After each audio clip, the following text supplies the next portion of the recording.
Hey, thanks for tuning into the Zelos Podcast. I'm your host, Rocky Snyder. This is the show that's all about the pros behind the pros. And this week, Jay Patel, that's Dr. Jay Patel, by the way, with the University of South Carolina. He is the Director of Performance Science, and we're going to have a conversation with him. Before we get underway, remember, my website, rockysnyder.com, has podcast archives dating back the last 5 years, 250 episodes or so, plus continuing education for athletic trainers, physical therapists, strength coaches, personal trainers, chiropractors, online and in person. Check it out at rockysnyder.com. This episode of the Zelos Podcast is sponsored by Kinetic IQ, where intelligence meets motion. Kinetic IQ brings a biomechanics lab into the palm of your hand, letting you measure movement anytime, anywhere, with just an iPad or an iPhone, and no wearables required. I've been using Kinetic IQ's markerless motion capture in my own practice, and whether you're screening athletes, analyzing posture and gait mechanics, optimizing performance, or guiding return to play, it helps practitioners like us save time, capture more objective data, and make instant actionable decisions. So to learn more about how Kinetic IQ is shaping the future of intelligent movement, visit them at kinetikiq.com. That's KINETIKIQ.com. You know, I can't tell you how thrilled I am to have Metabolic Elite be one of the sponsors of the Zelos Podcast. You know what makes Metabolic Elite different is their commitment to real results.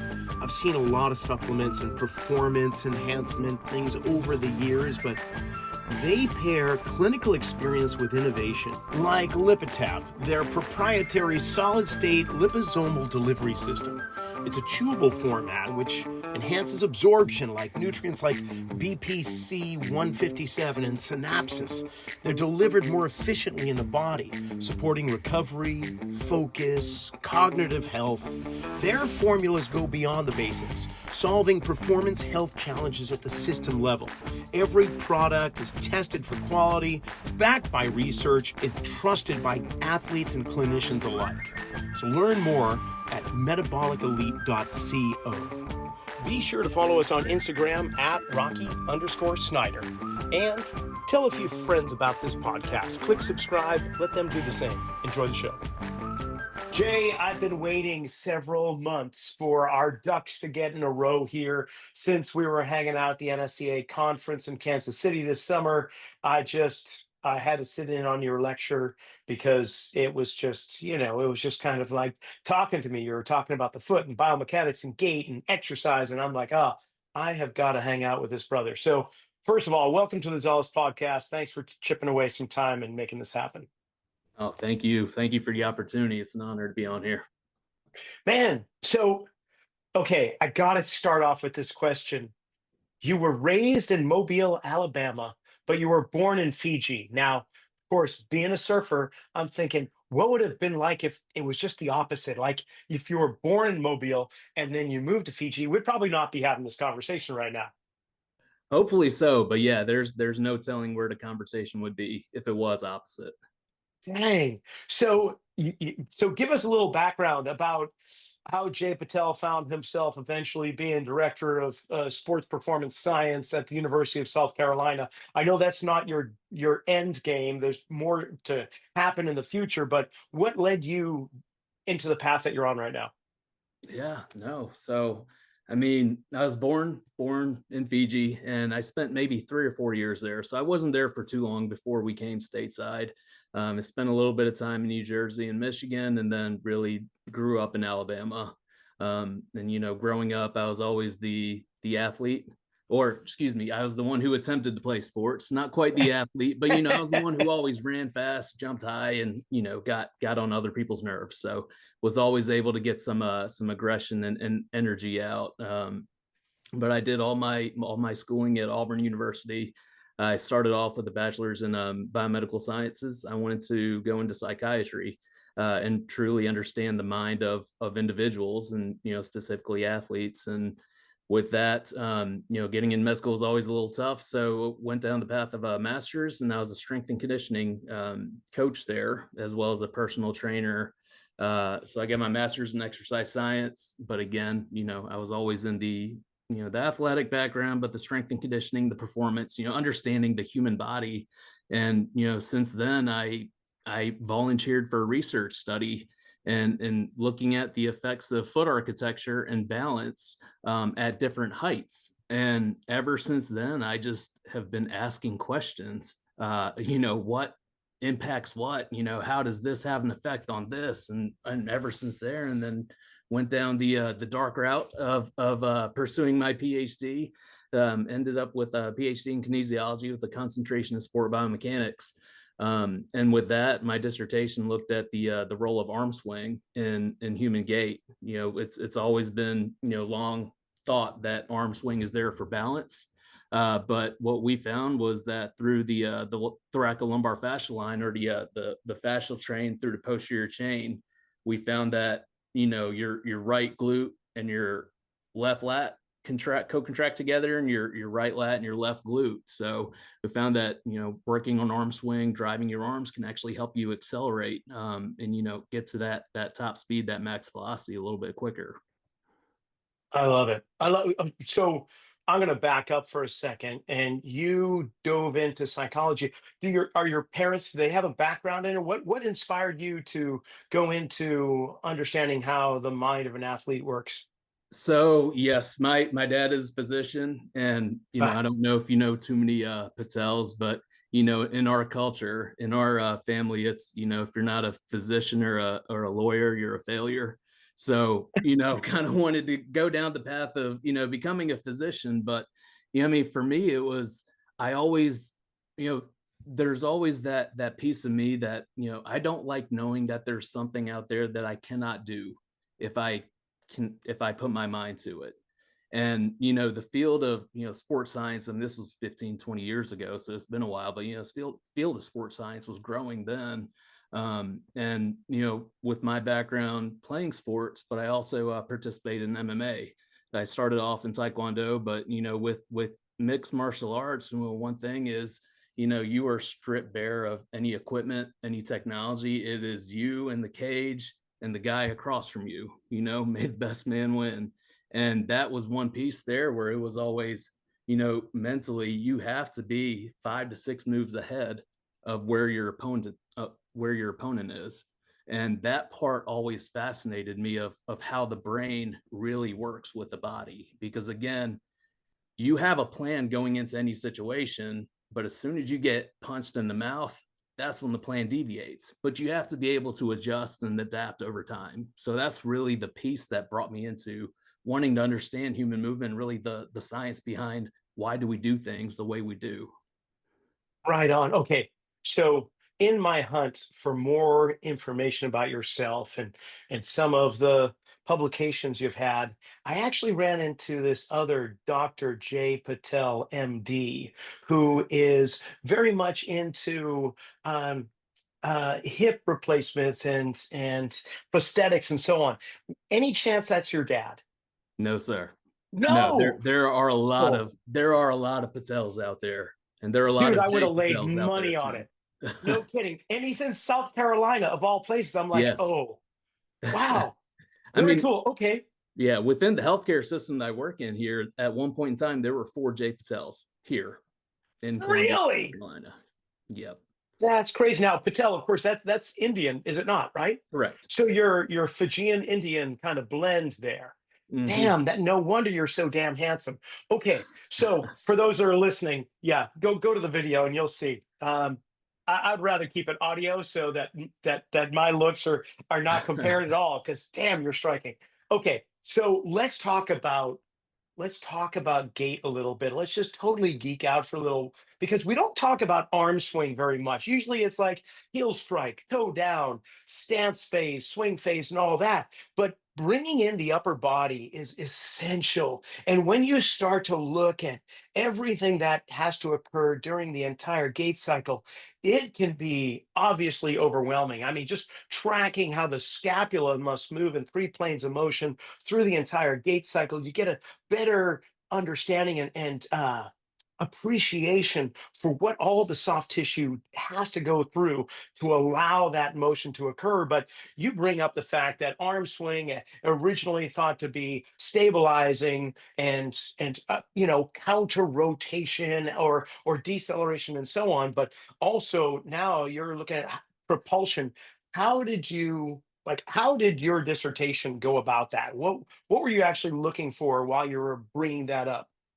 We just wanted to see, what the arm swing actually did. And, one thing that we truly focused on, we focused on the acceleration phase, right? So if you're running a 100-meter sprint, you may not reach your max velocity until about 70 meters in. But there's so many research projects at that time, literature really focused on constant velocity movement. But in a team sport, how often are you at constant velocity? Right? No, Whether it's a max marathon runner, maybe. velocity, yeah, No. marathon, yeah, endurance athletes typically, but when it comes to different contact sports, you have more accelerations. And like you said, negative accelerations, moving, slowing down, changing direction, plant and twist, all of those different maneuvers. So your body is truly, the way I see it, in most athletic movement, is always speeding up or slowing down.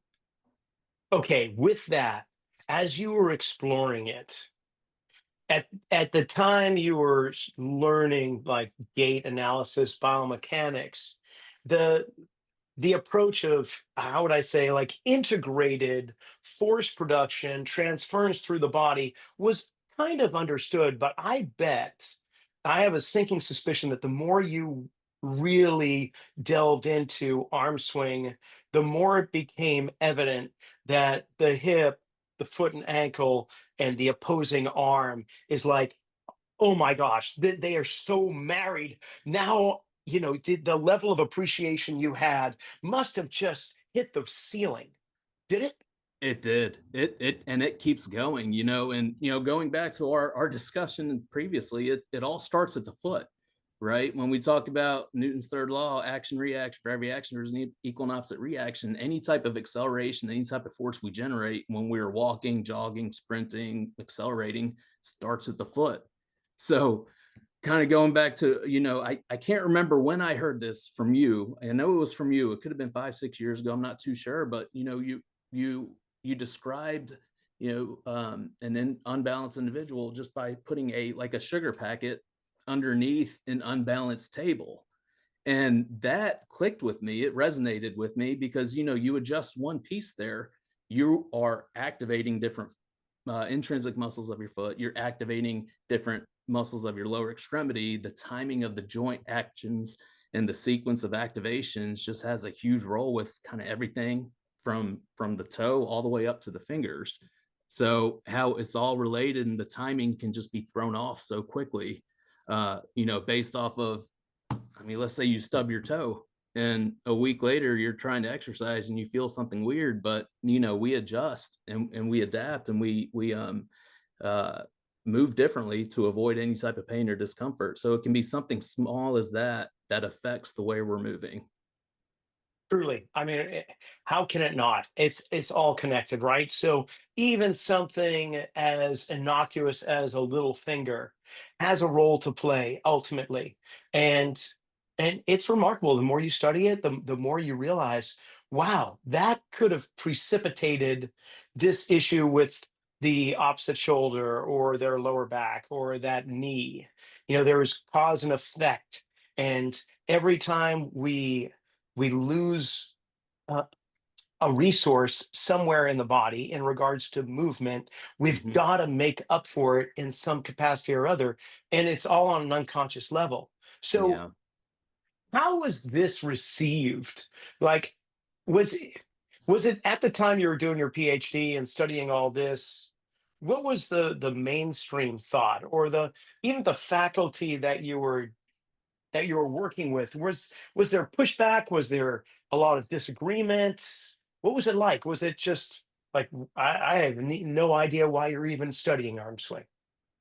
My faculty mentor was very supportive. I mean, she's the one that gave me a chance to, looking back, it's couldn't say that I got in to grad school, but I would say I got into grad school on accident, just by chance as a random, let's give it a shot. Let's see how it goes. But yeah, my mentor, she was very supportive. And I remember, I mean, we would go out to, different sporting events while I was in grad school, but, after class, just going out to a basketball game or, a baseball camp just to watch the athletes move.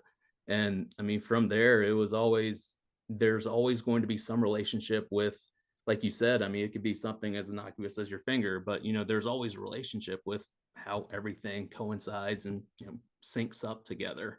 But yeah, they were very supportive, very interested, and they kind of wanted to see the results too, right? Because again, it's something where most gait research is looking at a constant velocity, but like we were saying before, excluding a lot of endurance athletes, how often are you at a true constant velocity? Typically you're going to be speeding up, slowing down, depending on your competition or your opponent, anything like that, you're going to be adjusting the way you move. So, with that understanding, with your knowledge base, and with your position, give me the official title so I don't bastardize it. That's a tough question. So I'm the director of sports performance science. I'm a clinical assistant professor in the exercise science department. And then I'm the director of the motion analysis and performance lab with the healthcare system associated with the university. Oh man, we only have like 45 to 50 minutes to dive into all that stuff, but I'm going to do my best with it. So, okay, with this insight that you've gained over the years, how do you apply it to sports injuries, specifically the non-contact, like blunt force trauma? That's something entirely different, but things that have a tendency to appear to get irritated, inflamed, and then whether we're talking surgical intervention like Tommy John or rotator cuff stuff or ablation or whatever, how do you apply it to the non-contact injuries? So I think, again, going back to what we've been saying, everything is related to each other. And one of the recent research projects that we looked into was looking at foot architecture, and we looked at non-contact, or we looked at ACL tear, athletes, patients, whoever, ACL tears across a wide age spectrum, and we looked at their foot architecture, and we found that there was a greater incidence of non-contact lower extremity injury in individuals who had a not, I don't want to say collapsed foot or a collapsed arch, but who had lower arches or a lower arch height index. We found that those individuals were at a greater risk for a non-contact lower extremity. Overly everted, then kind of like the whole foot rolling medially, not necessarily overpronating. That's something completely different because we're talking about opposition, but just the medial arch being lower than the average. Correct. Counter to that, did you find anything for those that have it higher than average, what they were predisposed to? No, not yet, but that is a great question. That's something that we've started looking into, because again, this was just a by chance, look through a series of individuals who went through the surgery, the rehab, the post-op procedures, but we just wanted to see, hey, what's your foot architecture like? And the tough part with that is we can't truly say having, a lower medial longitudinal arch or a flatter medial longitudinal arch, puts you at that risk, but there's a relationship there. There's a trend. Yeah, definitely a trend. Okay. And have you kind of followed the trail of breadcrumbs as to why that potentially could be the case?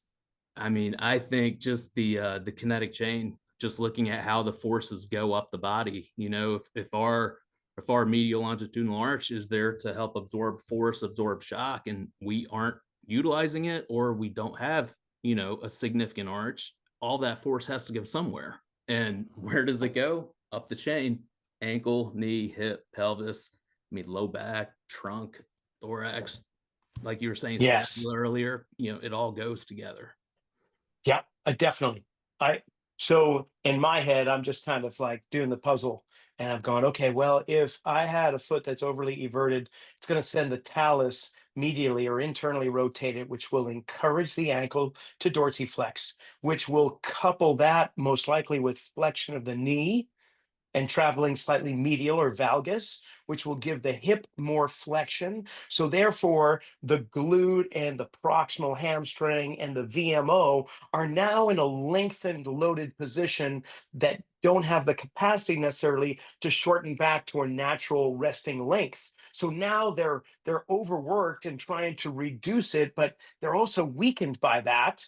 And therefore, those are the major soft tissues in terms of muscles that should decelerate the knee.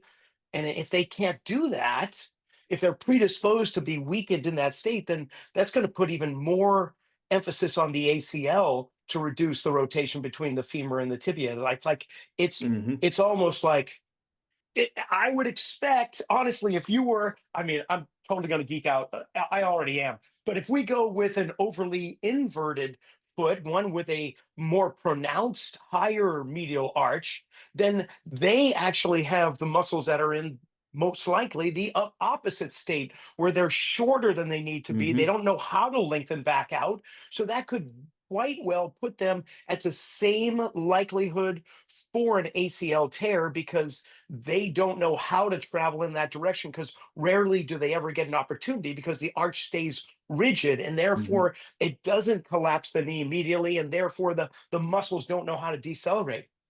Yeah. You're following me. I don't know if the listeners are, but you know what I mean. Oh yeah, no, it's fascinating how everything can just go together. And I've never thought of, the opposite of, kind of what you just said with, having a very high arch height index.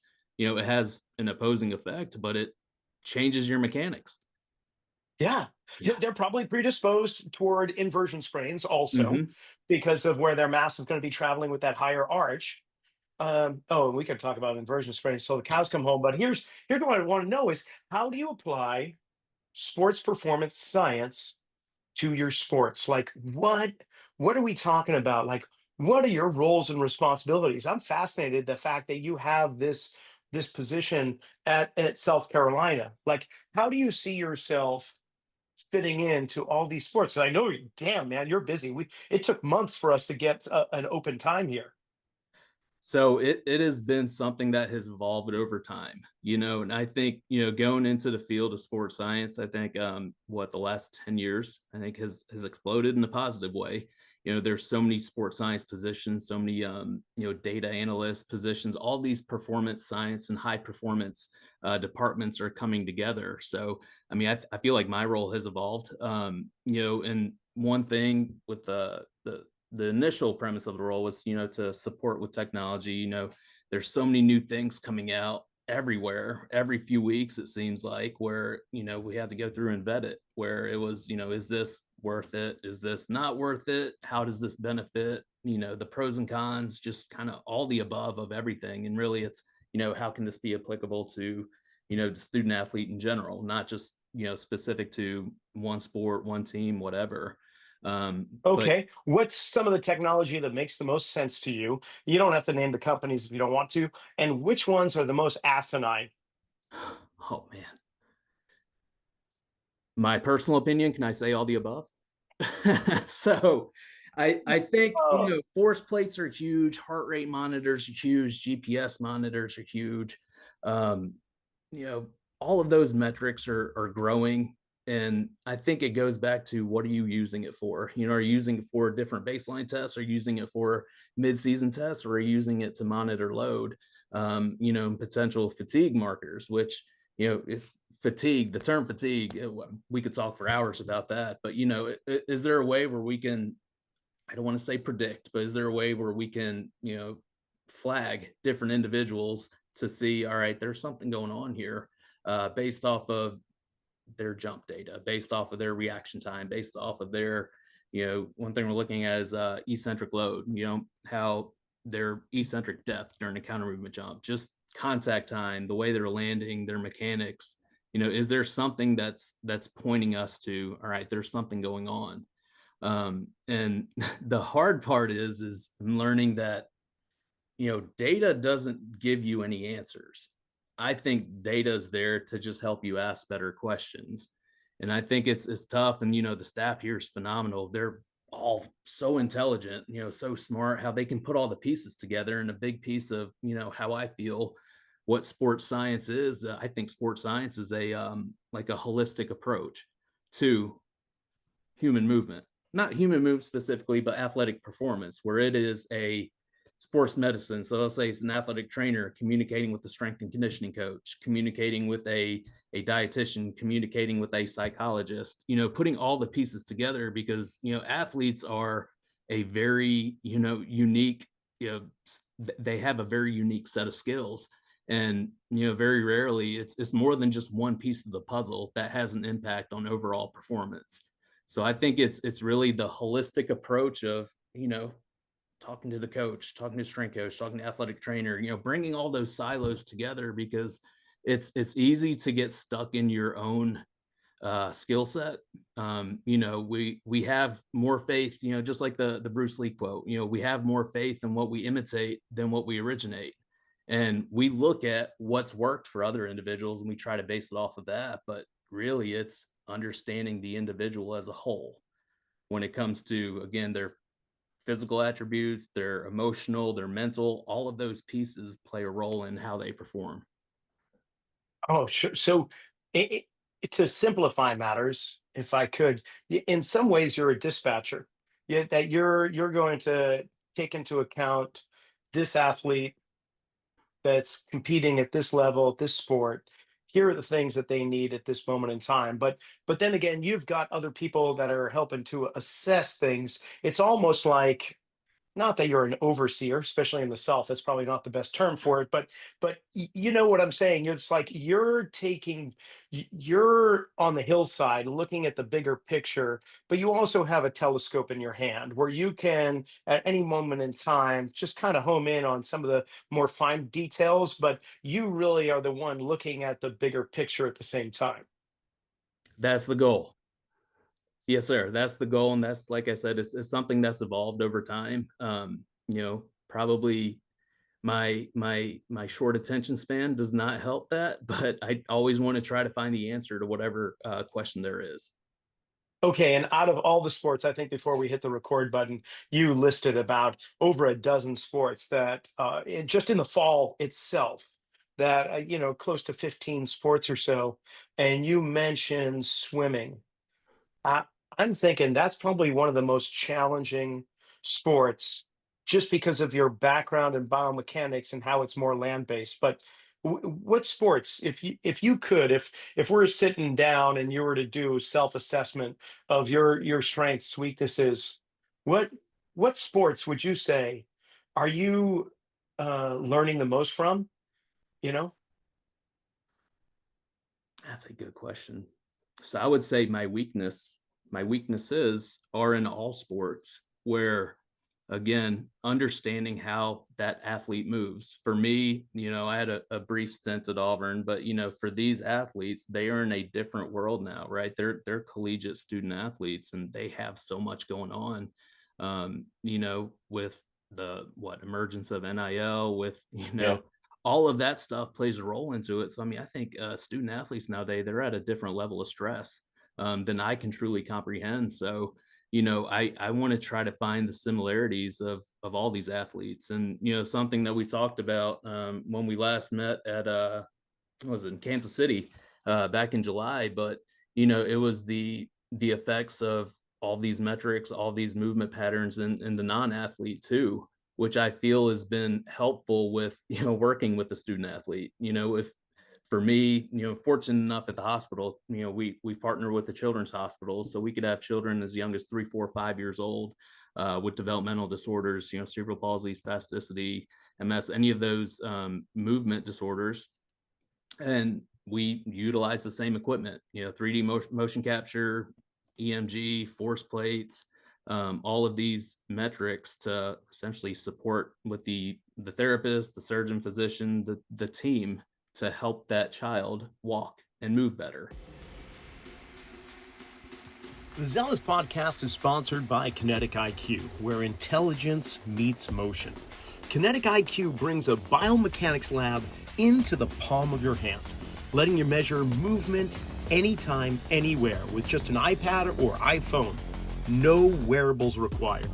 I've been using Kinetic IQ in my own practice, and whether you're screening athletes optimizing performance, or guiding return to play, it helps practitioners like us save time, capture more objective data, and make instant actionable decisions. So to learn more about how Kinetic IQ is shaping the future of intelligent movement, visit kinetikiq.com. That's KINETIKIQ.com. At the forefront of Metabolic Elite is Jim Lavelle, internationally recognized clinical pharmacist, the chief science officer at Lifetime, and the co-chair for the American Academy of Anti-Aging Medicine. He's got over 4 decades of experience and has guided Olympic athletes, professional teams, and leading health institutions. You know what makes Metabolic Elite different is their commitment to real results. Like Lipitab, their proprietary solid-state liposomal delivery system. It's a chewable format which enhances absorption like nutrients like BPC 157 and synapses. They're delivered more efficiently in the body, supporting recovery, focus, cognitive health. Their formulas go beyond the basics, solving performance health challenges at the system level. Every product is tested for quality, it's backed by research, it's trusted by athletes and clinicians alike. So within your role, you're still doing research, correct? What are you working on right now? If you don't mind my asking, can you let the public ear know? Budgets, stuff that Oh, they never told us about in oh, college. But oh. no, I'd say research projects right now, beyond the collegiate student athlete, we're really looking at the effects of vibration on gait and on movement. And again, kind of building onto that, looking at the effects of breathing patterns with individuals and how that impacts their movement. Okay, let's hit vibration first, and then we'll get into breathing patterns. Give me a better idea, if you don't mind, as to what you really mean by vibration, because there's several ways. Is it intrinsic vibration of the different elements within the body, the different systems vibrating at a certain frequency? Are we talking external vibration applied to the body? What do you mean? What we're currently looking at is external vibrations being applied to the body. So with whole body vibration, right? Standing on a whole body vibration plate, looking at a certain frequency or a certain amplitude, and the whole concept. I remember I helped out with a grad student when I was at Auburn, looking at her research, and it was looking at the effects of whole body vibration with the spinal cord injured population. And with spinal cord injured population, there's a sever in the spinal cord, so the central nervous system, the brain, cannot send a signal to the muscles to fire and activate. What the results were, if I remember correctly, I could be completely wrong here, but what the results were was that vibration woke up the periphery, or vibration woke up your muscles to send a signal back up the chain to the central nervous system. And with that, again, rebuilding the myelin sheath, the axon, terminals, all of that, the nerves going from the central to the peripheral. So again, kind of building off of that, we want to see if a certain individual, let's say they're weaker in their right leg than their left leg, right? And there's just about everybody's going to have an asymmetry. Asymmetry is not always a bad thing, Right. but let's say that there is an activation deficiency where strength wise they're able to maximize their strength. So let's say their right quad versus left quad, knee extension strength is pretty equal. But when they're moving, let's say their left quad is not firing, right? And that could be just due to some neural imbalance. It could be just due to muscular tightness, right? It could be due to hip flexors being tight, right? The cast being tight. There's so many different things that can impact that. But what we're doing is, can we not activate the muscle, but can we stimulate the muscle to activate differently, right? Can we stimulate the muscle based off of certain vibration to essentially move different? And some of the things that we're seeing is, especially with gait, I think in the next few years, could be completely wrong, but one of the new things that the new fads people will talk about is the effects of gait speed and cadence, how a decrease in gait speed and cadence could be marker of mortality. So one thing that we're seeing is doing an intervention on a whole body vibration plate, we saw an increase in gait speed. We saw an increase, gait speed, walking speed, but we saw an increase in cadence as well. And then another thing that we're seeing too is that there is more of a balance between the spatial temporal metrics. So again, so let's say your right step length is 60 inches, left is what, 50. What we found is after a whole body vibration intervention, they were closer to 55 or 60. They were more symmetrical, which again, you don't have to be, or everybody is asymmetric. That does not mean it's a bad thing, but when it comes to avoiding slips, trips, and falls and all of that, being closer to relative between the right and left sides, I think is probably beneficial. And I would ask someone like you, what are your thoughts on asymmetry and gait metrics? Yeah, I love it. This is a great subject to dive into for me.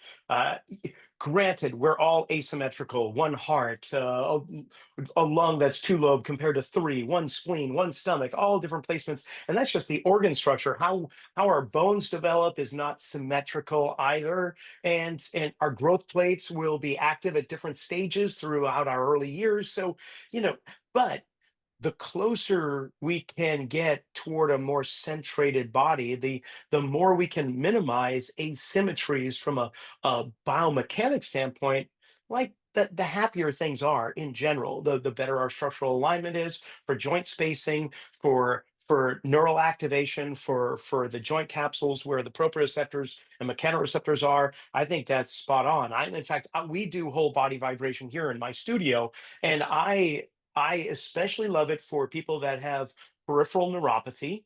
I have it. The Yeah. people that are living with Parkinson's disease love it, and the people that are recovering from stroke also truly enjoy vibration. But with that too, Jay, it's like, okay, that's great. But vibration for the sake of vibration is not necessarily what I'm going for. I understand by one perspective that when the body vibrates at a high frequency at a certain hertz, the muscles will get a sense that they're getting stretched, which creates that stretch shortening response. And therefore, we get the muscles to contract. So, Mm-hmm. therefore, we'll have a heightened muscle contraction when whole body vibration occurs. And then that excites the nervous system as well, and so on. But then I'm following some people that are doing WBV, and they're saying there's a specific hertz. Like it's fine that you have all these different types, but based on the nervous system itself and how it operates and the frequency that nerves are operating on, and I got to look back at the number. 42 is coming into my head right now, but I don't know if it's 42 hertz or not. i'm I'm just excited that you're doing research on whole body vibration because I've been looking into it myself, and I'm coming up with very few reports or articles, peer-reviewed articles that are showing anything other than maybe it's got a little to offer, not really sure, inconclusive. Most of the stuff is coming back so inconclusive, but I think it's just because we're not asking the right questions. So, but Yeah. I like what you're talking about, the fact that it balances out stride length, it balances out cadence to some degree, because, and I do believe that we will find in the not near future longevity factors or morbidity in terms of looking at stride length and cadence, or just looking at just stride length itself. I mean, that in itself shows me a Mhm. good deal. Um, yeah, that's great. So how many people are working on these projects with whole body vibration? Do you have a whole team, or is this just you on your side? We have a small team, so just a few of Yes. us, and then we have graduate students and additional faculty coming in every now and then to partner with us. And one of the fortunate things, the lab is housed in a rehab facility, so we are able to get a PT and ask a physical therapist input. What are your thoughts on this? Because again, we're nerds in the lab, right? We're focused on the physics of the body. We don't know everything, so being able to bring in all these other professionals in this field to provide their input I think is the key to it, because again, we look at one thing, but they're going to look at it from another perspective, and bringing all those pieces together, that's where we're going to start getting some better answers. And in regards to hertz, is that a controlled variable for you? Are you playing around with it? And like, okay, we're going to go with 30 for this population, 40 for this one, 60 for that, or and then duration. Like, are we just doing 30 seconds? Or you're doing a minute? I mean, what are we talking? So currently, we're held up on, I believe it's about 28, but in the range of about 25 to 30, and that's something that we've seen in literature. And we're looking at different sets and rep schemes. There's some peer-reviewed projects out there that have seen positive effects off of one set of 30 seconds or one set of 60 seconds, but we want to try to tinker with that, like you've been saying, see what reps, see what sets, what has the maximal performance. And that's the tough part, just because there's so many different options. But yeah, the range that we've kind of been narrowed in on is that 25 to 30 hertz, and then looking at 4 to 5 sets of 30, 40, 30, 45, 60 seconds, around that range of time. And Because this is again, a bilateral stance that's somewhat static. Is it a unilateral stance? Is it a stepping or squatting action? Like, how are they just standing on it? all the above. Yes, just standing Oh, on it. Yeah, just standing on it. Then we have them stand on it with their hands attached to the plate, because again, connecting the upper body to the lower body, all of those pieces coming in. We have them doing unilateral work. We have them doing, with all of these, we have them barefoot. But with the unilateral work, we could have them on an AirX pad. And we want to change it up. Let's say we add some type of like texture, just something to wake up their sensory receptors at the bottom of their feet, and any of those components. So yeah, we're doing different holds, just an isometric squat hold with the knees at 30 degrees, 60 degrees, whatever. right We're, on. we're trying to figure it out. So yeah. And for the listening audience, there's definitely contraindications when it comes to whole body vibration. So don't just throw somebody on a vibrating plate. Yeah. I mean, especially people that have had some type of ocular surgeries, anything Mhm. dealing with their eyes, if they've got vestibular issues. I mean, there's a whole litany of different contraindications. So before you go out and start playing around with it, you Yeah. definitely want to make sure.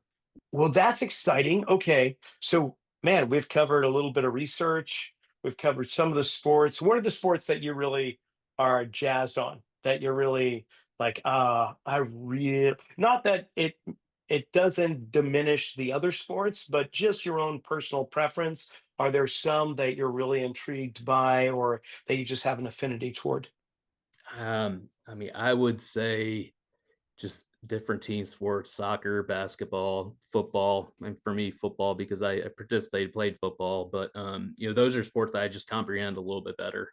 And again, I like seeing how the body reacts in a stressful environment. Right? I mean, we can look at movement patterns in the lab all day, right? But when we put them inside, or we put them in an environment where their brain does not know what's going on, they have attackers in front of them with the ball, without the ball, or they're defending any type of formations. There's so many different components when it comes into play. So I like seeing how the body adapts, in different stressful situations. Yeah, I mean, football, you've just got, like you say, so many different positions, and Mhm. therefore, so okay, so if I could, like, I'm gonna try and guess what your position was playing football, and I've narrowed it down into four positions: either quarterback, cornerback, wide receiver, or safety. Am I? Were you one of them? Those first two, yes Oh, sir. quarter, quarter, Quarter and and a corner. corner. Okay, Quarter and a corner, and nice. then I also kicked and punted for a little bit, just because Ah, I got bored. well, right on. How is that? That like working with the kick with the punter or the kicker, the specialty teams. Do you have kind of like I guess I'll use the word affinity again. Do you have like a bias toward those guys or Yeah, and I have not been doing too much with the football program here recently, just because my position has evolved and changed over time. But just looking back and just the general consensus of, with kickers, I hear it all the time. I mean, I heard my cousin say it this past weekend. It's like, you have one job, right? Come in and kick. But there's so much that comes into it, right? You have that square centimeter on your foot that you have to hit when you're kicking a ball, right? If you want to hit, exactly what your goal is. So add in 60, 80,000 fans yelling at you, add in the high pressure situations. And, that's when the brain starts freaking out, starts using different parts of the system to activate and initiate movement.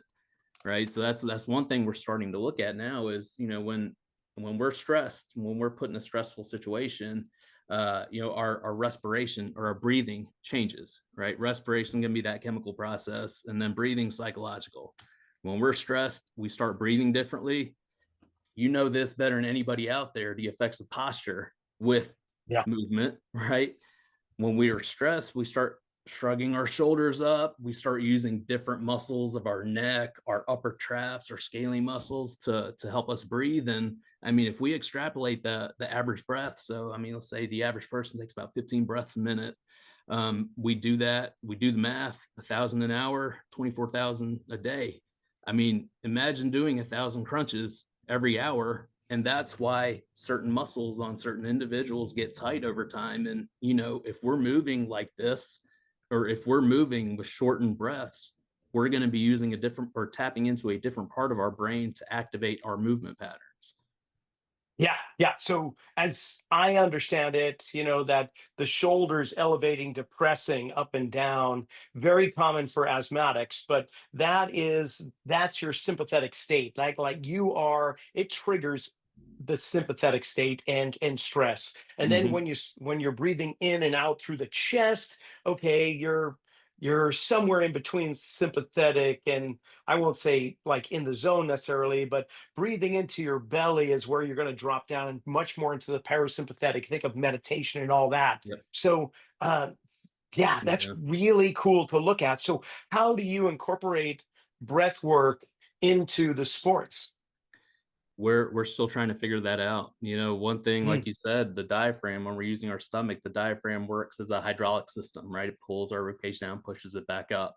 And the thing with the diaphragm is it's innervated by the phrenic nerve, but sits right on the vagus nerve. And the vagus nerve is the one that really helps us, just calm down. And like you said, if we're not using it, we lose it, right? We lose the ability to activate that over time. So really, it's one, getting them to feel how they're breathing currently, and two, it's a process of getting them used to using their diaphragm again, because again, it's not going to change overnight. It's going to be something that happens 2, 3, 4 weeks to really hit the autonomic nervous system to start changing our patterns.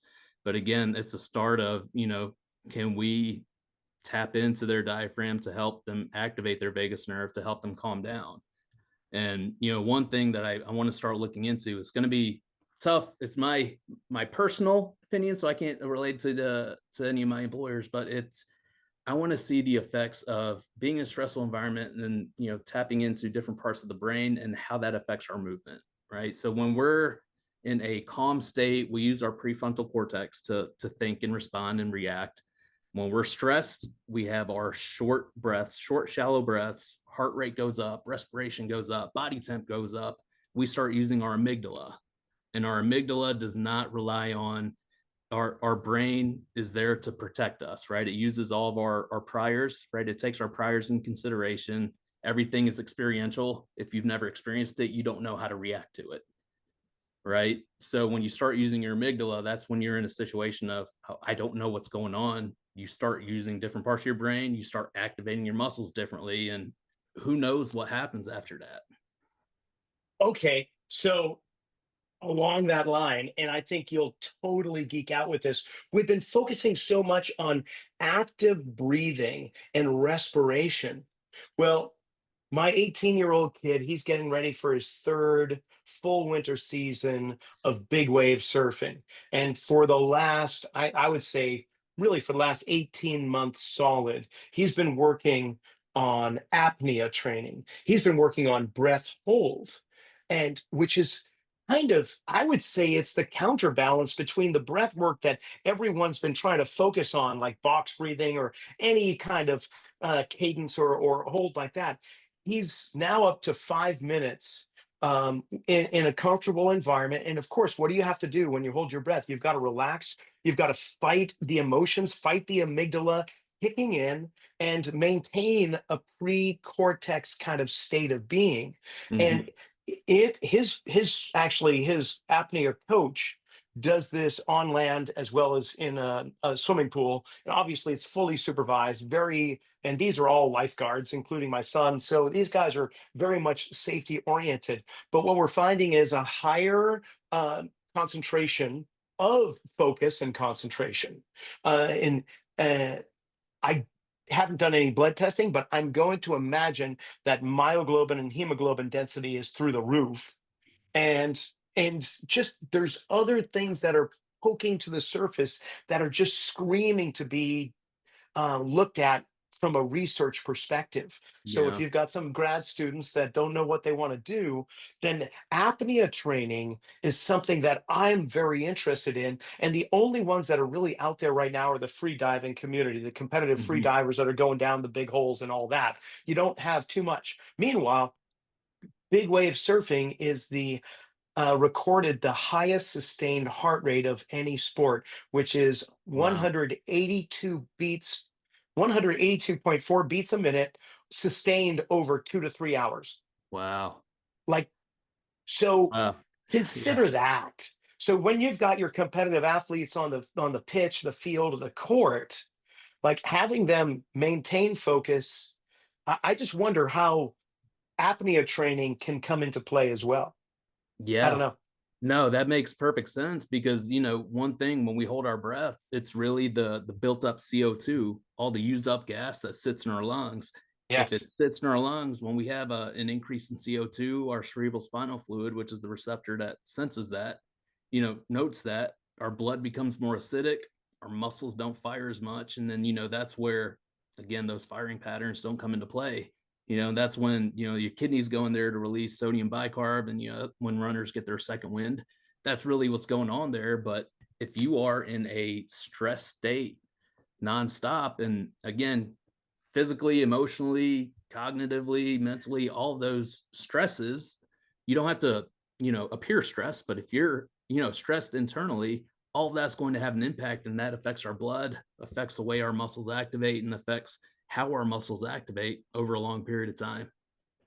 Yeah, I was having a Yeah, it's wild. conversation not too long ago, and the person I was talking with was equating like apnea training, the physiological adaptation that occurs with holding one's breath for progressive amounts of time, with uh, blood flow restriction training, where you're not doing heavy loads, but the brain, the nervous system is adapting because of the stimulation that the body is going through. So now you've got such great potential positive outcomes Hmm. without putting excessive loads on the body. Yeah, So I don't know, man. It's just like yeah. you're in the world of academics, you're in the research hub. I mean, I could throw ideas and you could throw them right in the trash, but I think it's pretty fascinating when you start looking at these things. Like what the body is capable of. It's the greatest riddle of all. It's the best It puzzle to try and solve. it really is. And another piece of my role, I serve as a human performance subject matter expert with government. So, the new wave of Oh, war fighters looks at the digital war fighter and drone fighters and drone operators because oh, that's the dude. direction that everything's headed. And oh man, that's another discussion. But yeah, your mind's got to be sharp to move. Well, that's, yeah, like you say, we could come back and do another talk on that. I Yeah. was having a talk with somebody that was a strength conditioning coordinator for US Space Force. And I Hmm. was thinking, like, oh, we're talking about astronauts, jet pilots. And he's like, no, no, we're talking about drone operators sitting at a Yeah. desk, eating really poor choices, not getting exercise. Their stress levels are huge. Their cholesterol levels are high. They have high blood pressure, they're borderline diabetic and so on. So when you're talking those people, man, that's a completely different environment you're dealing with, isn't it? Yeah. Completely different environment, but at the end of the day, they're still human. right? The Right. brain's there, mind body connection. The muscles don't activate without the brain telling it what to do. Crazy. Oh my God. Wow. So I would usually ask, hey, what's next? But dude, you got so much going on right now. I'm afraid to ask. You like, oh my gosh. When do you take a break? When do you have a vacation? When do you come up for air? That is a great question. I'm still trying to figure that out.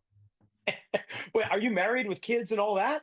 Married, no kids. I have a dog. He just turned Okay, well, 14, so and analyzing his gait has been a wild experience too. that's great. One of our sponsors for the podcast here, Kinetic IQ, I'm loving their stuff and talk about analyzing movements, markerless motion capture. I have found Oh that to yeah. be fantastic of trying to, oh, well, not just analyzing movement or exercise, but actually seeing how the nervous system responds to an exercise, watching them move, give them an exercise, some stimulation, and then watch them move again. Are they Hmm.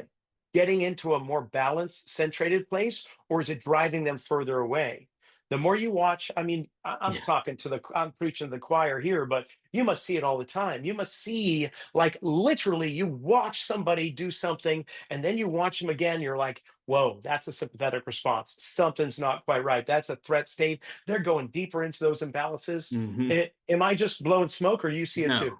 No, no, it's there. And the toughest part, and I mean, I would love to hear your opinion on this, but the toughest part when we're analyzing an individual's biomechanics is asking them to walk like no one else is watching, asking them to walk as normal or as typical as possible. And that is the key where it's like, okay, we can watch an individual move, but they know we're watching them. So how valid, how accurate, how reproducible is that movement? So I mean, I would ask, like, what are some tools or some tricks that you found where, you know, when somebody knows that you're watching them, they're going to move different. I could be wrong, but I feel like they move differently. No. So, Yeah, there's like what that are some approval ways kind of to thing. balance Uh, that? Well, it's kind of like the tug test, the timed up and go test. One of the Hmm. elements is, okay, I want you to count backwards from 100 by threes, and they usually laugh, but I say out loud, or I just ask them, hey, what was the name of your first grade school teacher? Can you give me? Tell me about your pets growing up? Get them to think about memories or something else to take them out of it. Yeah. And I might be standing right in front of them as they're talking. I'm like, okay, just turn around and tell me about the first car you ever drove. Those type of Yeah. things uh, typically take them away from trying to consciously coordinate 360 joints in three-dimensional space with 600 plus muscles. Like, Yeah. do your No. best. And I That's love about it. that too. When you ask them questions about their memory, it brings back good memories. So triggers their oxytocin, serotonin levels, right? There you That's go. fascinating. I love that. Yeah. And that usually give you that nice response where they're not going to be looking down or anything. If Yeah. anything, they'll be looking up. No, But that's awesome. I love that. Jay, man, this has been awesome. I knew it would be. I totally was just going, oh, wait till we get going. Because after listening to your lectures and presentations at the conference, I'm going, we're going to have a good time. Uh, Dude, thank you so much for coming on. I can't express my gratitude toward you enough. No, thank you. Thank you for the opportunity. Like I said, it's been a long time coming. I know I saw one of your presentations, gosh, might be 7, 8, 9 years ago, right? Right around the time the Return to Center book first came out. But yeah, Hmm. ever since then it's all connected. And I Yeah. just want to figure out how to get them to wire better. All right. And I got to figure out how we could connect better together, you and me, because I just see some really cool stuff on the Yeah. horizon. So thank you. And that's another episode in the books. Man, we're going to have Jay back for sure. I've been having some great guests lately and wanted to do volume 2, so it's not going to be very long before he gets back on and we continue with our conversation. Remember to check out metabolicelite.co. Check out all the products they have on their website. Synapsin Pro is something I've been using to help stay focused without having to over caffeinate myself. It keeps me in the zone so I can just really hone in on the things I need to achieve without feeling like, man, I gotta reach for an energy drink every 5 minutes. Metabolicelite.co. And don't forget, Kinetic IQ. They've got markerless motion capture for morons like me. I can use their product with my iPhone or my iPad. I can look at posture analysis, movement analysis of any exercise, gait analysis. It gives me everything I could possibly want when tracking people's movements. So, check out kineticiq.com. But in the meanwhile, remember, we've got some great sponsors, we got some great guests, we got great archives. Check them out. Check out my website, rockysnyder.com. Enjoy your week, and thanks for listening.